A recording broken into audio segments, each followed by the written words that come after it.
तो ये भारत तोड़ो यात्रा कर रहे हैं सर। ये वो परिवार से आते हैं राहुल गांधी, नेहरू गांधी परिवार से, जिन्होंने भारत को तोड़ा है। अक्साई चीन 1962 में चीन को दे दिया। भाजपा को डराना आसान नहीं है, भाजपा डरती नहीं है सर। इन्होंने तो देश को बांटा है। जिन्ना को पाकिस्तान किसने दिया? नेहरू ने। नेहरू का एक लालच था भारत के प्रधानमंत्री बनने का 1946। तो थोड़ा सा देश के प्रति सोच लें, क्योंकि अगर नहीं सोचते हैं तो देश का बड़ा बुरा हाल हो जाएगा।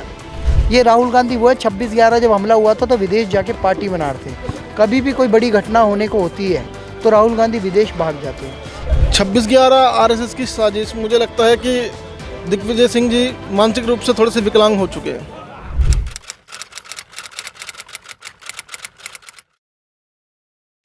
सर, भारत जोड़ो यात्रा दिल्ली आ चुकी है और इधर चाइना से बहुत ही खतरनाक जो रिपोर्ट आ रही है और स्वास्थ्य मंत्रालय की तरफ से चिट्ठी लिखी गई है राहुल गांधी को कि आप अपनी यात्रा स्थगित कर दीजिए। और उनका ये आरोप है कि भाजपा डर गई है। क्या कहेंगे सर, भाजपा डरी हुई है क्या? भाजपा डरती तो गुजरात में थोड़ी जीतती भाई। ये कोरोना की गाइडलाइन कोई भी होगी फॉलो करनी पड़ेगी। वेस्ट बंगाल चुनाव में राहुल गांधी ने एक ही रैली करी थी, कोरोना की गाइडलाइन आ गई, सबने रैलियां रद्द कर दी। अमित शाह ने, मोदी ने, राहुल ने, अधीर रंजन चौधरी ने, ममता बनर्जी ने। तो मानना ही पड़ेगा ना भाई, इंटरनेशनल प्रेशर होता है, कहीं पे भी स्प्रेड होगा संभालना मुश्किल हो जाएगा। ये महामारी है, ये बायो वेपन भी कह सकते हैं इसे, चाइनीज़ बायो वेपन है ये। तो कहते हैं कि कोरोना की कोई गाइडलाइन है तो फॉलो करो। ये भारत तोड़ो यात्रा कर रहे हैं सर।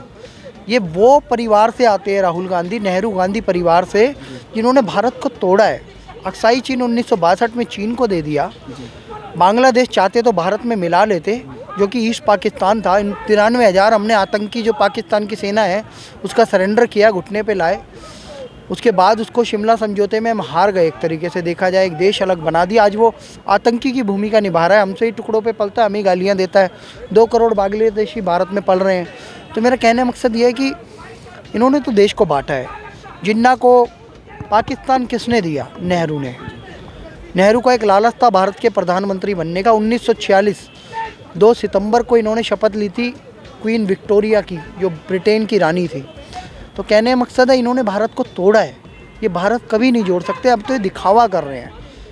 आपको पता है जब कर्नाटक में चुनाव चल रहे थे तो सिद्धारमैया ने, एक जाति है लिंगायत, जिससे येदुरप्पा आते हैं बीजेपी के नेता, लिंगायत जाति को हिंदुओं से अलग करके लिंगायत एक मजहब बनाने की या एक धर्म बनाने की बात कर दी थी।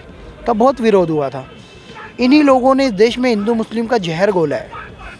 इसी राहुल गांधी ने जब मुजफ्फरनगर दंगे हुए थे और शामली के आसपास जब वो झुग्गी बस्तियां बसी हुई थी तो उनके साथ जाके बोला था ऐसे बच्चे जब घर के बाहर रहते हैं तो आतंकी बन जाते हैं। ये राहुल गांधी वो है 26/11 जब हमला हुआ था तो विदेश जाके पार्टी बना रहे थे। कभी भी कोई बड़ी घटना होने को होती है तो राहुल गांधी विदेश भाग जाते हैं।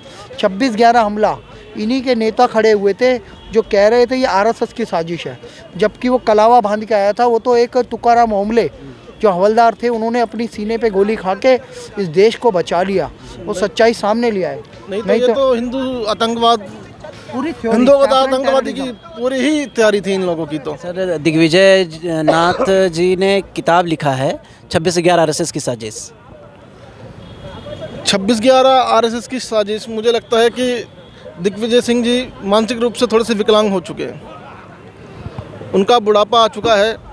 सबसे पहले तो मैं दिग्विजय सिंह को लेटेस्ट बधाई देना चाहता हूँ। उन्होंने शादी करी, 70 की उम्र में 25 वाला काम किया उन्होंने, तो उसके लिए दिग्विजय सिंह जी बधाई के पात्र हैं। बाकी ये बकवास है इनकी, आरएसएस की साजिश है 26/11। ये इनको सोचना चाहिए कि इन्हें सोचना चाहिए कि कर क्या रहे हैं। मैं एक बात बताता हूँ। चिदम्बरम उस समय गृह मंत्री थे और सुशील कुमार शिंदे महाराष्ट्र के मुख्य गृह मंत्री थे। उस समय पे इन्होंने साध्वी प्रज्ञा पे आरोप लगाया था एक ब्लास्ट का, जो आज तक उसकी चार्जशीट भी दायर नहीं कर सके ये लोग। प्रताड़ना पूरी थी। उसी साध्वी प्रज्ञा ने भोपाल से चुनाव जीता है, अमित शाह जी ने टिकट दिया और दिग्विजय सिंह को चुनाव हराया। दिग्गी राजा बोला जाता उन्हें। ये करारा तमाचा था दिग्विजय सिंह के मुंह पे। और एक बात बताता हूँ सर, ट्रेंड भारत के माध्यम से, और जो लोग फन फैलाए बैठे थे ना हिंदू आतंकवाद का, जिन्होंने हिंदुओं को आतंकवादी बताने की साजिश रच रखी थी, ये उन लोगों के लिए बहुत बड़ा तमाचा था। साध्वी प्रज्ञा थी, लोकतांत्रिक तरीके से चुनकर लोकसभा में आई हैं, ठीक है ना। बिल्कुल। तो इनका ये कहना कि साधी प्रज्ञा आतंकवादी थी, ये थी, वो थी, ये बकवास है बिल्कुल। एक्चुअल में कर्नल पुरोहित का भी इसमें जिक्र आता है। कर्नल पुरोहित इंटेलिजेंस विंग के थे, आर्मी इंटेलिजेंस से थे। वो हिंदू जो संगठन होते हैं उसमें घुसपैठ करके उनकी गतिविधियां जान रहे थे कि कहीं ये आतंकवादी गतिविधियां तो नहीं करते, लेकिन उसे एज अ हिंदू एक्टिविस्ट बना के उसको आतंकवादी सैफरन टेररिस्ट घोषित करने की कोशिश की कांग्रेस ने। ये कांग्रेस का एक डर्टी ट्रिक डिपार्टमेंट था जिसमें दिग्विजय सिंह, चिदम्बरम, सुशील कुमार शिंदे और भी बहुत लोग, सोनिया गांधी, ये सब थे। और ये वही कांग्रेस पार्टी जो नेशनल एडवाइजरी काउंसिल ने इनकी कानून बनाया था, कॉमनल वायलेंस बिल, सांप्रदायिक लक्षित हिंसा बिल, हिंदू विरोधी था। तो ये भारत तोड़ने वाले लोग हैं, भारत जोड़ने। राहुल गांधी जी का एक वीडियो इस समय चल रहा है। उन्होंने बोला कि नफ़रत के बाज़ार में मोहब्बत बांटने आया हूँ। सर क्या कहेंगे इस पर? सर हरियाणा में ऐसे सेल्फी लेना चाहते थे एक नेताजी, उनका हाथ झटक दिया। अगर इनके दिलों में प्यार होता तो हाथ नहीं झटकते। राहुल गांधी के दिलों में प्यार होता तो वीर सावरकर को कभी अपशब्द नहीं कहते, क्योंकि इंदिरा गांधी जी ने खुद वीर सावरकर जी के नाम पे डाक टिकट तय किया। क्या ये राहुल गांधी बताएंगे वीर सावरकर जेल क्यों गए थे? क्या राहुल गांधी बताएंगे कि इनके नाना जो हैं उनको नाभागी जेल में रखा गया तो उनको डिस्कवरी ऑफ इंडिया लिखने के लिए मौका दिया गया, लेकिन सावरकर जी वहाँ पे कोयले से दीवारों पे अपनी कविताएं लिखते थे राष्ट्र प्रेम की? क्या ये बताएंगे 1857 का स्वतंत्रता संग्राम जो हुआ उस पे जो किताब लिखी गई थी उस पे अंग्रेज़ों ने बैन क्यों लगाया? क्या ये राहुल गांधी बताएंगे कि कोल्हू का बैल कैसे चलता है और वो अपने कंधे पे कोल्हू का बैल चला के, कोल्हू बन के खुद कोल्हू चलाते थे वो बैल बन के, एक तरीके से उन पे इतनी प्रताड़ना होती थी, उनको कोड़े पड़ते थे, तेल निकालते थे। वो ऐसी प्रताड़ना झेलने वाले अंग्रेज कहते हैं जन्म एक ही बार होगा और मृत्यु एक ही बार होगी, उसके बाद जजमेंट डे आएगा। राहुल गांधी जी वीर सावरकर जी में अंग्रेज़ों की थ्योरी तक ख़त्म कर दी थी। उसमें 2 बार आजीवन का कारावास दिया गया था। तो मैं ये कहना चाहता हूँ आपके चैनल के माध्यम से, राहुल गांधी को अपनी बकवास बंद करनी चाहिए। ये भारत तोड़ो यात्रा के माध्यम से कुछ कांग्रेसी जुड़े हैं, क्योंकि 20 करोड़ वोट तो इन्हें मिले ही थे ना। 20 करोड़ वोट तो 2019 में मिले थे इन लोगों को, लेकिन कुछ लोग इनके साथ आजू बाजू घूम रहे। तो सोचो बहुमत नहीं है इनको, क्योंकि अगर इनके पास बहुमत होता तो ये दिल्ली में भी जीतते, ये जीतते गुजरात में भी, लेकिन ये जीते नहीं हैं, ये हारे हैं, बड़ी बुरी तरह हारे। उत्तर प्रदेश में 1 सीट आई है इनको, उत्तराखंड में ये बुरी तरह हारे हैं, ठीक है सर, गोवा में ये बुरी तरह हारे हैं, और आने वाले जो 9 चुनाव हैं उसमें बुरी तरह हारेंगे। जल्दी ही भारत कांग्रेस मुक्त हो जाएगा, और मोदी जी का जो कांग्रेस मुक्त भारत का सपना है, संकल्प है, उसके साथ हम हैं। जल्दी हम खुद ये मांग करते हैं, ये लोगों से कहते हैं, लोगों को जगाते हैं, कांग्रेस मुक्त भारत हो, तभी ये देश बचेगा और नेपोटिज्म इस देश में से ख़त्म हो। राजनीतिक नेपोटिज्म की वजह से भ्रष्टाचार होता है, आतंकवाद फैलता है, क्षेत्रवाद फैलता है, जातिवाद फैलता है। जल्द से जल्द मोदी जी 1 नेशन 1 इलेक्शन लाएँ और देश को बचाएं, और देश में 2 ही पार्टियां रहनी चाहिए, और एक हेल्दी विपक्ष भी होना चाहिए, और मुद्दे देश की भलाई के होने चाहिए, देश को बर्बाद करने वाले नहीं होने चाहिए। सर भारत जोड़ो यात्रा चल रहा है राहुल गांधी की, और चाइना की स्थिति काफ़ी बुरी है। स्वास्थ्य मंत्रालय की तरफ से राहुल गांधी को चिट्ठी लिखा गया कि आप अपनी यात्रा स्थगित कर दीजिए, ख़त्म मत करिए, स्थगित कर दीजिए, क्योंकि कोरोना तेज़ी से बढ़ रहा है। क्या कहेंगे सर? राहुल गांधी भाजपा पे आरोप लगा रहे हैं कि ये यात्रा रोकने की साजिश है। नहीं, देखिए, जान माल का तो सुरक्षा मांगता है जी, और कहने का मतलब राहुल गांधी ऐसा बोल रहे हैं तो गलत बोल रहे हैं जी, क्योंकि देखिए, पेरिस की बात करूं, ब्रिटेन की बात करूं, जब पहली बार जो महामारी आया था तो वहाँ के राष्ट्रपति और प्रधानमंत्री सब त्राह त्राह कर रहे थे, कोई बचा लो मेरे देश को, आपने भी सुना होगा।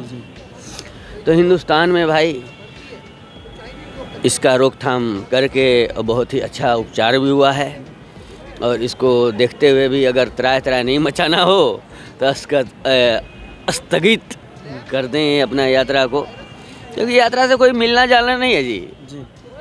क्योंकि हमने एक ज़मींदार, और वो भी आपका मेवात की बात कर रहा हूँ, वहाँ के एक मुस्लिम ने भाषण जो दिया कि मुझे मजबूत आदमी चाहिए, वो मजबूत कौन है? तो भाई मोदी सरकार का ही सपोर्ट करते हैं। तो कहने का मतलब कि जो घर में घुस के मार के आ जाए, चाहे अपने अंदर ये बॉर्डर के पास से अंदर ना आने दे, ये सारी चीज़ें होती है। तो कहने का मतलब ये इन पे ऊपर थोड़ा स्थगित कर दें। सर कह रहे हैं वो भाजपा डर गई है, क्या लगता है आपको? नहीं, भाजपा को डराना आसान नहीं है, भाजपा डरती नहीं है सर। आपको एक बात सोचना चाहिए, अगर भाजपा डरती, देश में प्रचंड इसका, देश नहीं विदेश की बात कर रहा हूँ, कि मोदी सरकार के सामने तो कोई है ही नहीं। इन्होंने एक और कारनामा करके दिखा दिया है कि अपने सेना को छूट कर दी है कि जो बंदा बात से न माने तो लात से भी मना दो। आप लोगों ने देखा ही होगा। तो ये सब चीज़ें कहने कहाने की है और इनको रोक देना चाहिए। रोको मत, थोड़ा सा वेट कर दो, क्योंकि कोरोना बहुत ही स्पीड में आ रही है जी। सर जो उनकी रैलियां हैं, यात्रा में कोई मास्क पहने नहीं दिख रहा है, कोई सोशल डिस्टेंसिंग नहीं है, क्या कहेंगे इस पे? तो सर इसके मतलब कुल मिला के देखा जाए तो थोड़ा सा देश के प्रति सोच लें, क्योंकि अगर नहीं सोचते हैं तो देश का बड़ा बुरा हाल हो जाएगा। क्योंकि ये तरह तरह के लोग आते हैं, पता नहीं कोरोना किसके पास है। एक सवाल उठा था कि उन्होंने किसी के कंधे पे हाथ मिलाया था तो कोरोना पॉजिटिव थे। हाँ, हिमाचल प्रदेश के मुख्यमंत्री सुखविंदर सिंह सुक्खू कोरोना पॉजिटिव पाए थे। कहने का मतलब आपने तो अपना टेस्टिंग नहीं कराया, कोरोना कहाँ से कहाँ आपने फैला दी। सवाल यहाँ भी उठेगा। मैं नहीं बोल रहा हूँ, नियम के अनुसार अगर वो नियम से चलते हों तो बात बनती है। यही मैं कहना चाहूँगा कि थोड़ा सा ध्यान दे दे भाई राहुल गांधी। वैसे कुछ होना जाना नहीं है यात्रा से। एक बात बताइए, काहे का भारत जोड़ो? भारत तो जुड़ा हुआ है। लोग कह रहे हैं टूटा ही नहीं तो जुड़ेगा कैसे? तो वही बात तो मैं भी बोल रहा हूँ सर, कि भारत कब टूटा है? तोड़ने वाला काम तो कर दिया है आपके खानदानों ने। अब उसमें अगर कोई कहे कि मैं जोड़ना शुरू कर रहा हूँ, अरे भाई जोड़ेगा का? पाकिस्तान को मिला लेगा इंडिया में? वो जोड़ना कहते हैं। गलत बोल रहा है, सही बोल रहा हूँ? ये सब कुछ देखते हुए सर, ये इस बात से मैं सहमत नहीं हूँ। क्या नाम बताया सर आपने? अरविंद कुमार मिश्र। अरविंद जी थे हमारे साथ और इनका विचार इन्होंने रखा भारत जोड़ो यात्रा पर। कैमरामैन अनुज के साथ मैं विशाल सिंह, ट्रेंड भारत।